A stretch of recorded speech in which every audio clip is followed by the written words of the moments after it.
You're listening to In the Pod, Soybean Updates, a weekly trek into the latest soybean information from NDSU Extension. Soybean aphids are on the move, but is this good or bad news? Jan Knodel, NDSU Extension entomologist, will fill us in. Jan, what kind of soybean aphid numbers are you seeing from the NDSU IPM survey? Well, we've been scouting soybean fields, and this year we scouted a total of 395 soybean fields in North Dakota, and about 16% of the fields that were scouted had soybean aphids in them, and we had anywhere from 5 to 100% incidence. The average number of aphids per plant ranged from 1 to 406, with an overall average of 25 soybean aphids per plant. The top two spots were the northeast area, Grand Forks, Walsh, Cavalier counties, and the southeast area, Richland County. Now that the soybeans are maturing, what needs to be done with the aphids? Well, you need to continue to scout until the soybean at least reaches the R6 whole seed stage.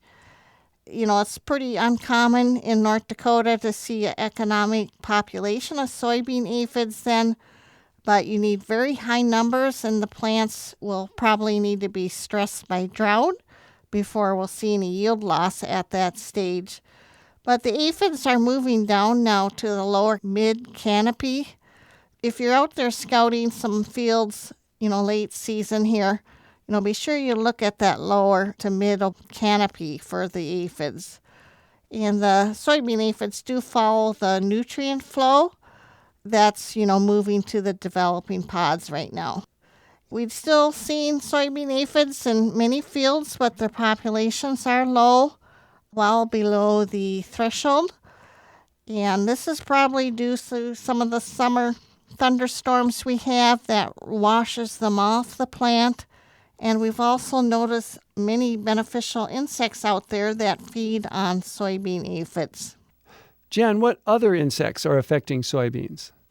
We're seeing a lot of common predators that eat aphids, lady beetles, adults and larvae, green lacewing larvae, and syrphid fly larvae. We're also seeing some parasitized soybean aphids called mummies. And these are parasitized by a tiny wasp. And we found that they were in about 5% of the fields at 10 to 25% parasitism. The mummies will look brown or black, and they don't move around on the plant, but otherwise they kind of look like a soybean aphid. And we're also seeing some aphids that are infected with fungal diseases, and they're very discolored looking and have a fuzzy look for them. Another thing we're seeing is the white dwarf soybean aphids, and they're mainly found on the lower soybean foliage. They're cream-colored and smaller than the normal soybean aphid.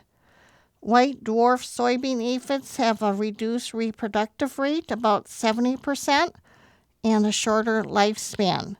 So it's essential to include these white dwarfs in your total plant counts, but you need to also consider their presence, whether, it's worthwhile spraying or not.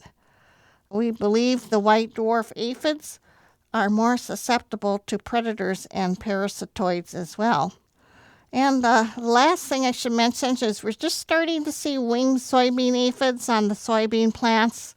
These winged aphids will migrate back to their overwintering host, buckthorn, where they will be both male and female.